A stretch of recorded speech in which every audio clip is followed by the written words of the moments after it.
За деньги можно купить все, кроме теплоты человеческого сердца. Знаете, мы сегодня какую-то теплоту чувствовали после ваших выступлений. Дорогой Бадара, вы как профессор экономики выступаете. Я поразился вашему экономическому мышлению, тому, как вы оцениваете эту ситуацию. Ситуация очень сложная. В Абхазии братья говорят, мы не хотим быть в меньшинстве. Мы маленький духовный народ. Вы понимаете, чтобы поднять Абхазию, нужны инвестиции, нужны вложения, нужны кадры, квалифицированные.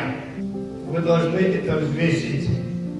Я смотрел все передачи всех 4 кандидатов. Все очень образованные, очень грамотные, но президент должен быть один.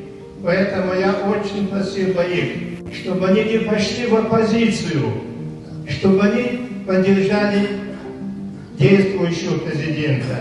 Тогда будет и благополучие, и демографическая обстановка, и социальная, и самое главное, моральная.